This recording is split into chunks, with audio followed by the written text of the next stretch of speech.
I ain't ever gonna stop watching Big Unc and the Nephew. Bye. What is up, happening, dude? my What man? up? What up? What up?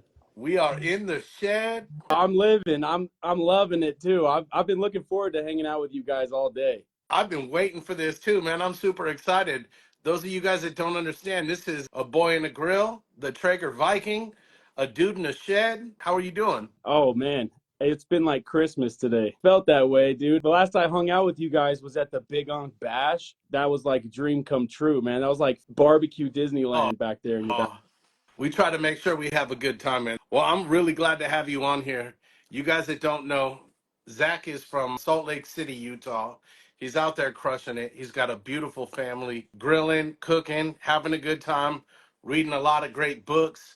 You know, this is a learned man right here. So if you've got some great questions, you want to understand how you can live a better life, a more fulfilled life, you want to love each and every person that you come in contact with just a little bit harder, a boy in a grill is your man to follow. Don't be fooled by the Instagram handle. He's so much more than a boy and so much more than just a grill. He does an awful lot. He's my voice of reason. He has walked me off the steepest cliffs. If only you guys had known how much I value this man right here. Zach Moreno, you're my brother. Oh, dude, I've never been introduced like that before. I don't even know what to say. So, That's awesome. I appreciate you, yeah, man. man, let's just jump right into things. Can you tell us maybe three books that you've read that had the most powerful message for you? Dude, okay, yeah, and we're not talking like holy scripts at all. I'll just Anything, whatever. There's Okay, no well, rules. those are all good, all of them. They're pretty cool. But a book that I really like is a book called Letting Go by David R. Hawkins. The guy just like finesses your mind. It's so easy. It's one of those books where it's nothing to learn. He just guides you through, and at the end, you come out like feeling like you're in heaven. That's a book that does it for me, at least. Do you have any other books that you could recommend that people could maybe pull some inspiration from? There's a book called Be Here Now by Ram Dass. It's pretty cool. Just teaches you how to just be here, and I think here is pretty fun. Here is pretty fun, man. If everyone could just slow down and enjoy what's happening in the moment, here is actually pretty fun. Yeah, you know how it is. That's why you park wherever you want. I walk around sometimes when I'm like, oh, this is a situation we got on our hands. I'm like, what would Nick Wilson do right now? And I end up just finding myself to the front and getting what I want at the end of the day. Yeah. Hey, the world is here for our taking, right? You're going to get everything and anything that you go out there for and you get after. What's up, bud? Like these guys that decided to visit me, I've got a do not disturb sign, but they can't read. Yeah, they're They're actually not fine. even going to read that. What's up, buddy? How are you doing today? That's right. So Guest as you guys visitor. can see, Zach is a very, very loving father. You want to tell these guys about your kids, the ages? Oh yeah, man. We kind of did a shotgun approach to having them. We just cranked them out really quick. We had four kids ages 4 and under. So I've got my oldest, it's my daughter, and then I had two twins. So like we had a twin sandwich because daughter twins, and then we were crazy enough to have another one after that. And yeah, four just like in a little tight package. But they're the cool. It's like what runs my life now. The funnest, most Kids. rewarding like journey or job I've ever had. You can see the Absolutely. rewards so quickly. You put in a tiny bit of effort into this job. Like I've had jobs where I put a ass load of effort into it and I see not that many returns, but it's like fatherhood or parenting, I guess. There's a quick flip on the amount of effort you put in compared to like what you get on the other side. What you put into your kids, you're going to get out tenfold. And there is no greater gift. The love that you get from your kids, the growth that you see in them is the most rewarding feeling I've ever had in my life. Yeah, I agree. And you've given your kids a lot of chicken wings, so little strong arm returns the favor, and now he's cranking those out for you. Dad, you want me to season that tri-tip? Dad, you want me to throw them wings on? It's awesome. You know, you provide for your kids what you feel like is going to be for their entire lives. Somewhere there becomes this intersection where they're taking care of you, they're feeding you. You know immediately, like, we did right. So what are the things you guys like to do with the kids? Yeah, we like to take them swimming. We're kind of lucky. We live in a nice area. I don't mean like it's a nice area. I mean it's a convenient area. that it's super close to the freeway. One of our favorite things to do is go to the gym, and they have a swimming pool. Oh, I'll take them there every day in the summertime and just hang out. My daughter learned to swim this year. My two twins can get like halfway across an Olympic-sized pool before they give out, but it's fun. all that cliche stuff that you hear from parents. They tell you it goes by fast. Enjoy it. There's no truer advice that I've ever gotten when it comes to parenting than it goes by too fast. You said something that was pretty cool because it is like the little things. My last job, well, like 4 jobs ago, shoot, I've been like job jumping like crazy. One of my last jobs on my resume somewhere, I was doing decent, and I was trying to provide them with huge experiences. Like, let's go to the aquarium, let's go to the this, let's go to the that every single day.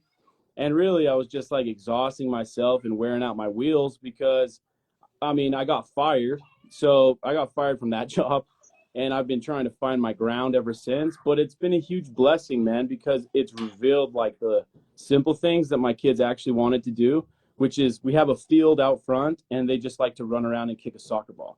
And I asked them, what do you want to do like for your birthday? And it's that. They just want to go and run. And I was like thinking that fun means Disneyland or, trips here and there, which it kind of is, but they love just the low key kicking a ball, dude. So it's taught me a lot. Relating it back to food or whatever, it's like most of the people who make pizza, and I don't know, heat stroke, check me if I'm wrong, but if you ask them their favorite pizza, it's just like a pepperoni. Yeah. So many ways to make pizza, but you ask them, like, what's your favorite pizza? I like pepperoni and sausage, something very simple. You know what I mean? Just I don't like super combinations and whatnot. I want to taste all the flavors. The sauce, the cheese, and a little bit of the meat. Yeah, you can do it over and over and over again. Like cooking turkey, I wanted to do all these things to the turkey and add so much flavoring and all that, but you just keep it simple with like a herb rub and some butter, and obviously a lot of salt. And it was like me overdoing it was just so much flavor. It just felt strange. I didn't know what to make of it. And then the turkey flavor was gone, and I'm just tasting a lot of rub. Yeah, just keeping it simple, man. Outside of the kids and stuff, what else do you like to do? It might sound crazy, but we like to. I think he was saying he likes to do that thing that they do out in Salt Lake City where someone bounces your bed for you. What do they call that? Soaking? I've never heard of soaking. That's it. He's got to go soak, boys. He'll be back. I learned out there in Salt Lake City, hit her with just the tip, and you'll have a third party bouncing your bed so that you go through the motions, but you guys aren't sinning. Somebody else is doing this for you. That's a cheat code. It is a cheat code, dude. I'd never heard of it. What That's up, Crazy Gringo, Blazing Star? About as gray as the area as you can get. Our topics get broader every week. Zach, Hey, here he is. He's back. I just got back from soaking. You asked what we like to do. It only takes a minute. Hey, so let me ask you I just zipped on over. in all seriousness, is that an actual real thing that people do out there, or is that more like an urban legend? Oh, I don't know, dude. I mean, personally, I'm not asking your personal experience. I just in general, is it a real thing? I don't. So here's the thing. It could be, but if like, who's gonna admit that they're soaking? I don't know how to find out that information unless if I'm there. Yeah, you've No, never soaked a couple before? have I soaked? You've never A couple? Yeah, like have you ever bounced on the mattress before? Like did the whole shake thing? Yeah. No. What do you call that guy? The fluffer? Isn't that an actual? The anchor dropper, the pile driver. You know how like when you jump on a trampoline and you got someone else that jumps and hits you with the double jump so you bounce even higher? The He's super like that bounce. guy. Drop them in the comments. If you were the third party in a soaking environment, what would you call yourself? The swingers, man, that's another whole genre out here in Utah. Oh, is that a real thing out there? Oh yeah, they got a new TV show just dropped today, baby. Speaking of Sorry. blonde-hair, blue-eye bombshell, Dang. I got me one. You did. You locked down one. I lucked out myself. I got one too. She's not into soaking though.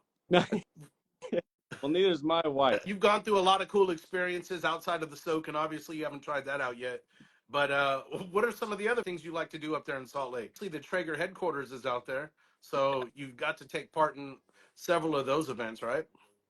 Yeah, that stuff's cool. But truly, I've gone as much as you Really? have. I only go when you go.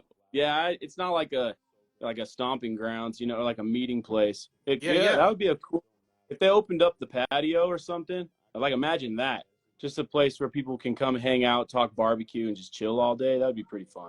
It's just so much diversity. Like there's down south that it's all the red rock and the hiking and the heat. If I'm going on vacation, we're gonna go to St. George. I love it. Hmm. It's close. It's like 4 hour drive, and it's a nice area. But I do like the hikes. It's a whole different terrain. That's fun. And then right by me, I've got the mountains that just like 20 minutes up the street. So we can go up there. There's a nice creek, and I'll just go sit next to a creek. I guess like that's what I do for fun in Utah. I don't really leave the shed, dude. So me and Maddie, we do like to go just to the gym and hang out.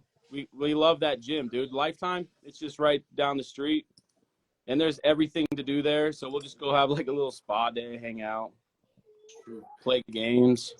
She likes to read. I like to get in the sun and get soaked. I just sun my balls. You could say I've soaked. Yeah, for sure. What's your favorite Dutch Brothers order? Oh wait, was that Mazone?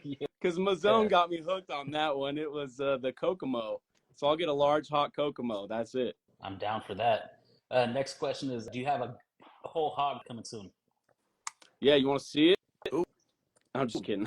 We almost did it for the neighborhood. We had 150 people that were ready to get some pork, and we almost pulled the trigger on it. But we're really lucky here. Costco, they have apparently it's the biggest Costco in the world. I don't know, Oh, but wow. it's right here in Lake City, and they have whole hogs.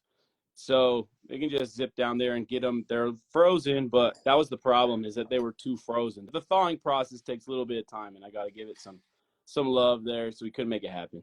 But we do whole hogs every Memorial Day for the neighborhood. That's actually more than the neighborhood. It's something I want to do a lot more of and keep it open. Speaking of whole hogs for the neighborhood for Memorial Day, why don't you guys take a look right here?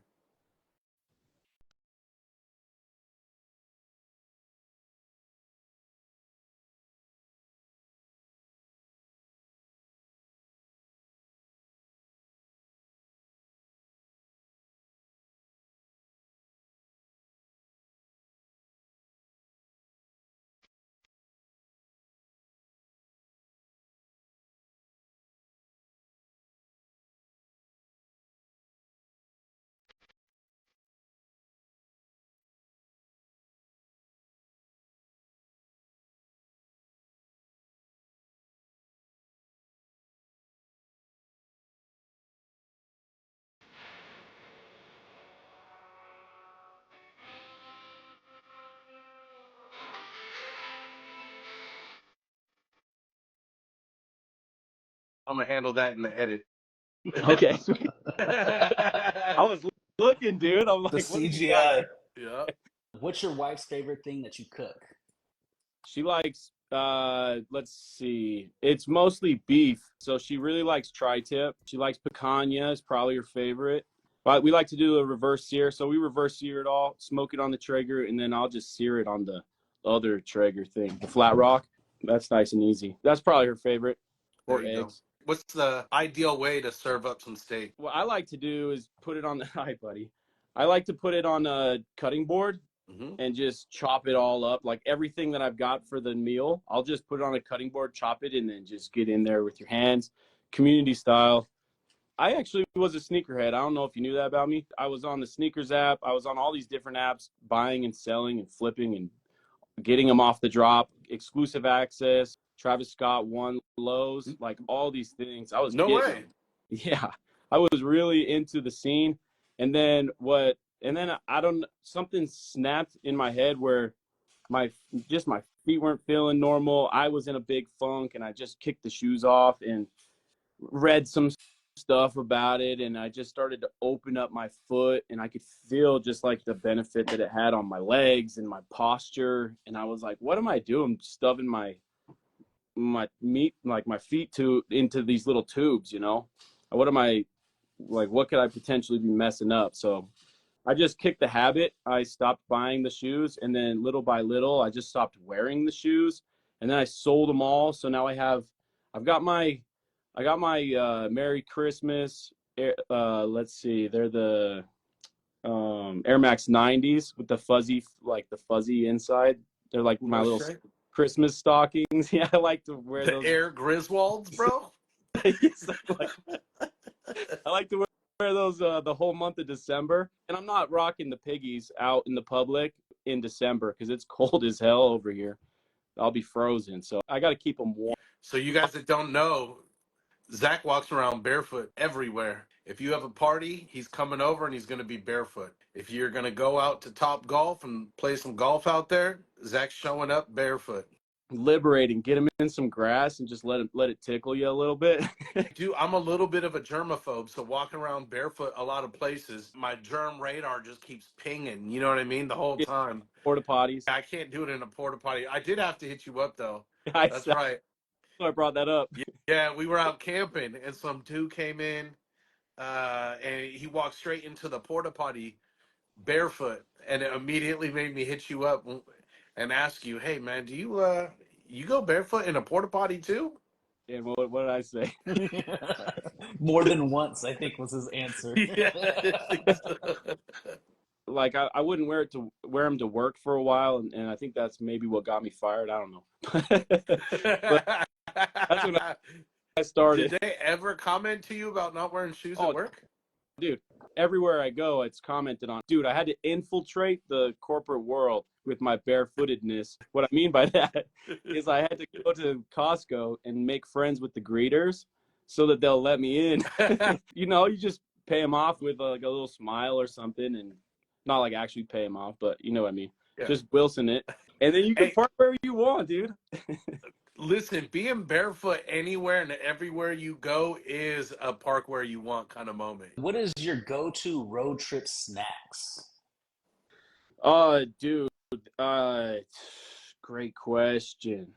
I like to keep a couple steaks in my pocket just in case. Yeah, because you can always just pull it out and you have a whole steak and it's just in your pocket the whole time. There's a certain type of cheese, Parmesan, Reggiano. I'm not Italian, but it's the Parmesan, Reggiano. I don't know, or like fruit. So I'll eat that and fruit, lots of fruit. You just get a wedge of it and you eat it as a wedge, or do you have like the shredded Parmesan? I'm not afraid to eat a whole wedge. I don't like to shred the cheese. Too much work. I'm going to eat it anyway. I'll just chunk it. Unless if I'm making pizza like heat stroke and like shred it over the top or something like that. That's nice. Good old bite off the side of the Parmesan's always good. It is. I like that Redmond Relight stuff. That's the hydration powder, right? Yeah, that's what it is. It's like salt. Man, I'm probably the weirdest guy right now. This is. Okay, look up here, guys. You're going to see a video of him drinking milk off the teat of a cow. All right, here we go. I'm going to shoot it straight. That's way sweeter than I was expecting. Oh yeah, so she's A1 or whatever. Okay. So it's more cream. Like jerseys have more cream than like a Holstein.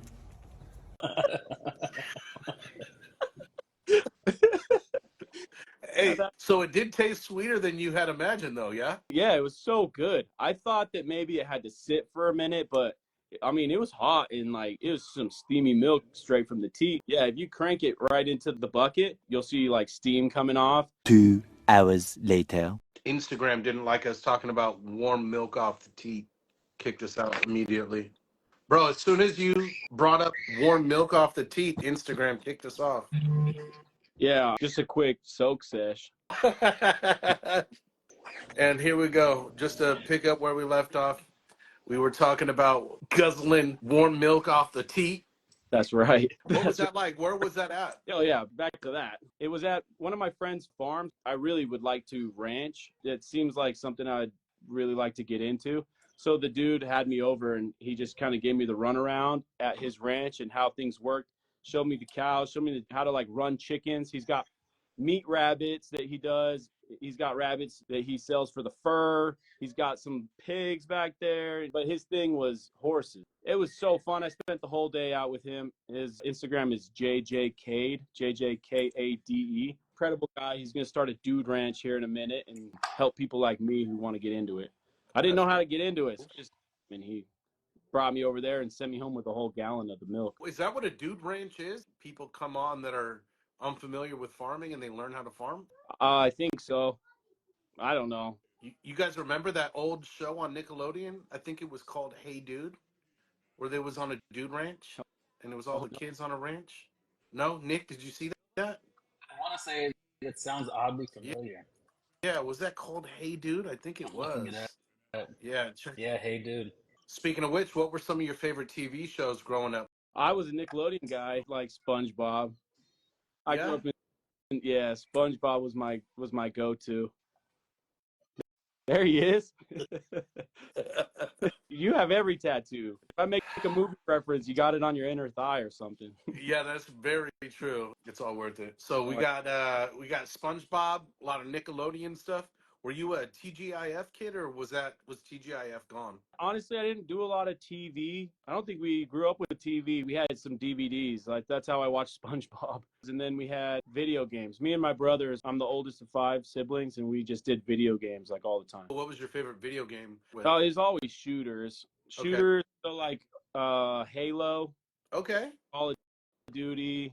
And then I got into like Assassin's Creed and dabbled in Fortnite for way too long than I want to admit right now. Yeah, now I just kind of play Rocket League whenever I feel like it. But we were talking about Halo just a few weeks ago with Matt Outback. We were kind of discussing the best Halo of all of them. Which one was your favorite? Oh, dude. Halo 2 is when they came out with the maps that I really liked, Ascension and all that. Bro, I'll nerd out on Halo for a while, but I really liked Halo Reach. Halo Reach was probably my favorite online. Okay. I like a lot and just do like the one-shot headshot type games. So I'll just run around a map and Heatstroke hates that. Dude. I die way too fast. Ask Nick. He knows I suck at shooters. With my 0.25 KD. It's not about how many kills you get. It's about how good did they look. You know what I'm saying? Okay. Yeah, I like it. I get some crucial kills. I don't get many of them, but the ones I got, man, they were good. What Mendoza said, that's what got me really hooked on Halo and video games it was a way for me to hang out with my brothers in my house. We were just chilling with each other. Mm-hmm. And then, I don't know if you remember, but back in the day, you could like link all the systems together. So we would run 4 different Xboxes in my house and just have like the whole school class over for a sleepover, and we'd play Halo with 16 of us like all night and eat pizza and Mountain Dew. Just like playing online with your boys, except they're right there next to you. The place gets so loud. I still dream about those nights, dude. Those are highlight in my life for sure. This one right here, this is my favorite video game of all time. I'm going to show you. What do you know about that? Okay. Did you ever play this, Mike Tyson's Punch-Out? No, never. Oh, no. This was on the original Nintendo as one of my favorite games of all time. Like, I've never beat Mike Tyson in all the years of playing this game. I miss the simple games. I'll have a weird confession here. I downloaded a game. It's the Lawn Simulator. You ever play that thing, dude?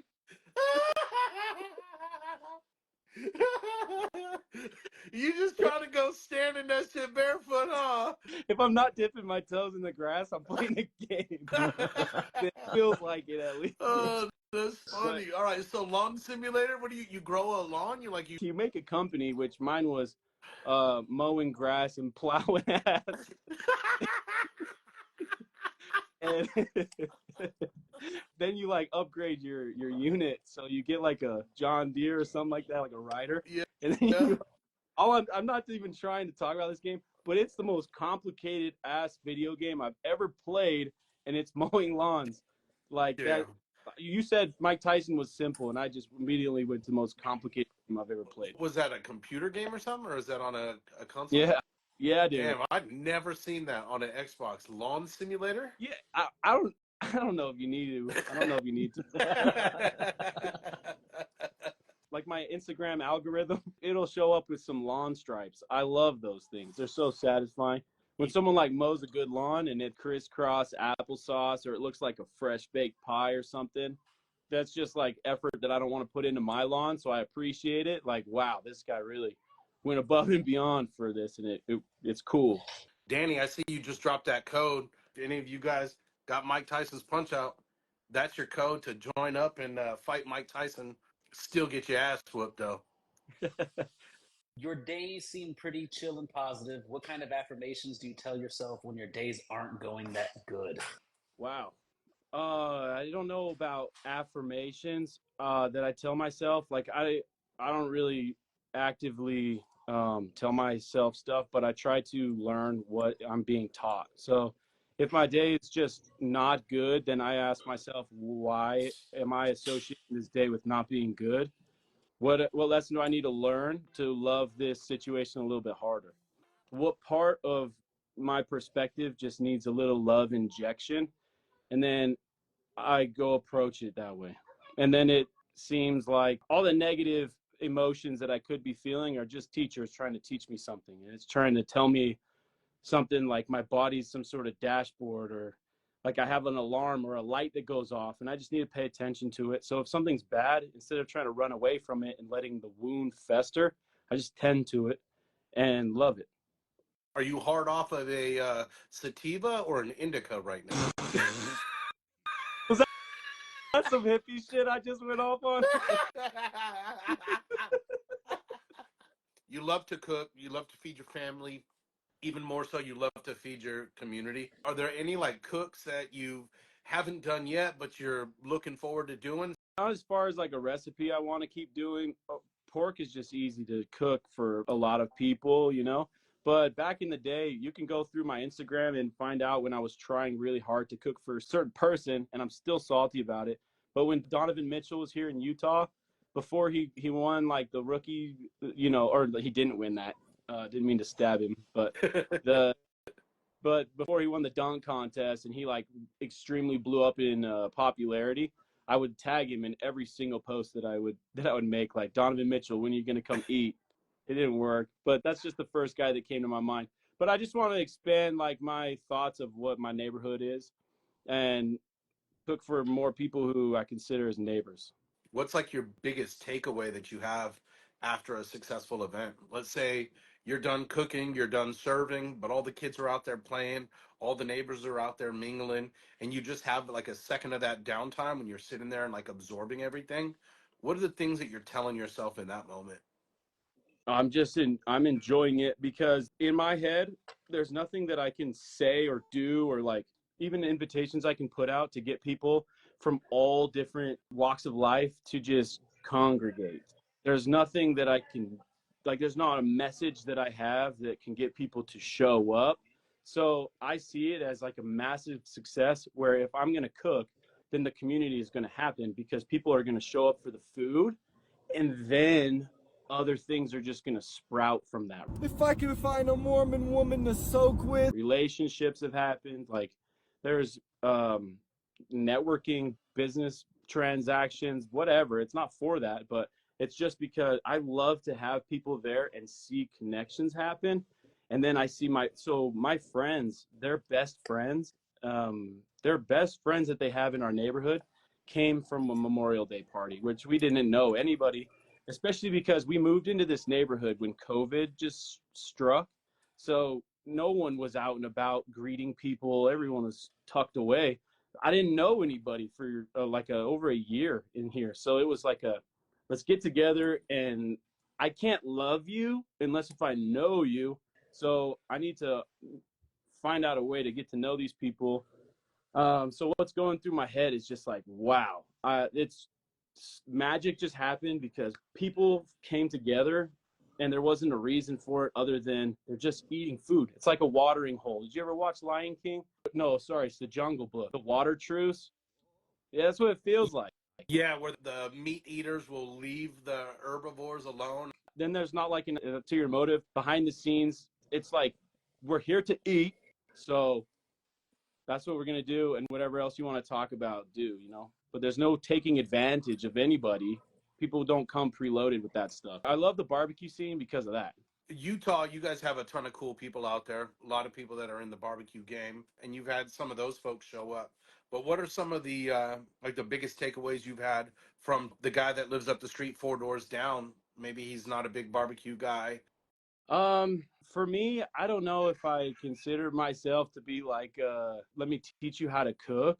I don't know. I'm not like on my Instagram, it's not a whole bunch of recipes. I don't like teach people, but there, I mean, I will say that there's people that are on my block that have picked up a Traeger Yeah. and they're cooking and they'll like reach out about how to do stuff. I usually just get emergency phone calls like my shit's on fire. For example, there's a lady down the street who she's an actual cheesemonger, which is like a title. She's like one of Utah's only professional cheese handlers. So she can like get into a block, She'll get those huge wheels and chop it up.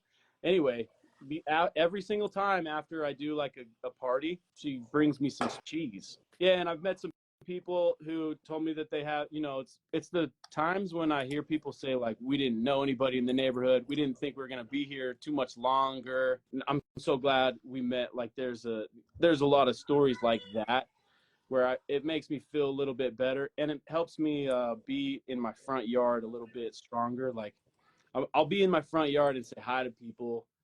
I don't know, dude, but it just brings like camaraderie. It just brings like I don't feel like I'm in a urinal just pissing by myself anymore. It feels like, hey, everyone's here. Questions.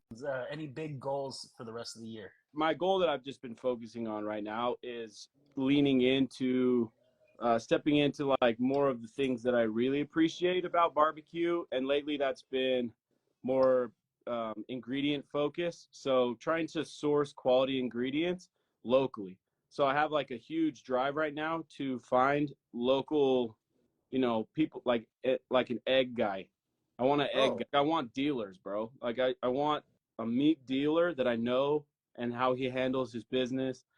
And then I want to blow him up because that seems like these are essential workers that I really want to help support. And right now, starting an Instagram account is kind of tough, and growing it, especially in a space like that. So my goal is to be a voice for these local underdogs and sell them out. But that's cool, real commendable, right? I've always said it, whatever you can do yourself from whole ingredients, and if you can find quality ingredients first to start with, you're going to get a much better result in the end. Love has a lot to do with it too, how much love you put into your food. Yeah, because not quality ingredients are so easy. It's so easy to come by, and then it's kind of like, well, I don't want to go through the effort of sourcing all this stuff. And I've done that. I've been there. So I want to get rid of that process for people. Like the trust process is tough. There's lots of, you don't know what kind of stuff you're getting for the most part. But if you have somebody like, I don't know, it just seems fun. Keep things local, keep things community, so they don't get like washed out by big business, Zach, I count on you for a lot of things. And I'm really counting on you for this one right here. We've got a question we ask everybody, and it's gone great. It's been amazing. This has been probably the best segment that we have in the entire show. And the last 3 weeks, we struck out 0 for 3. Nick, go ahead and drop it on him, and let's see what we get. What is your go-to Taco Bell order? Oh, dude, easy. That's a beefy 5-layer burrito. I'll do 2 of those, and then I'll get a Baja Blast. Fuck yeah. Redemption. Yes. Dude, Yes. Redemption. So beefy 5-layer burritos, I still remember when they were 89 cents. That was my entire diet in high school. I almost was a beefy 5-layer.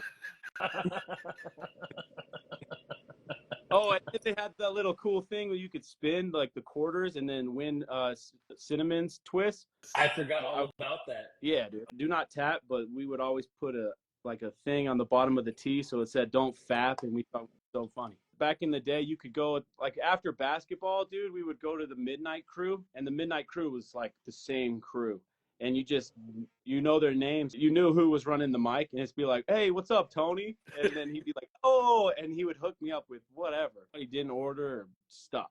But we'd always get free Taco Bell from Tony.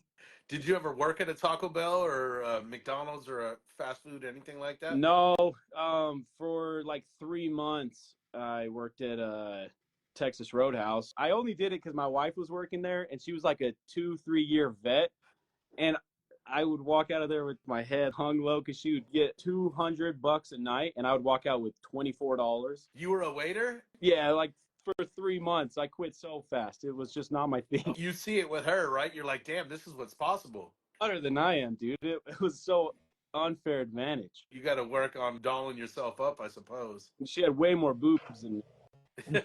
Yeah, they do tip by the tit weight. Yeah, we're gonna get kicked off again, actually. Thank you guys for tuning in to Big Unc and the Nephew. Kicked out for talking about titty, like a cow tit.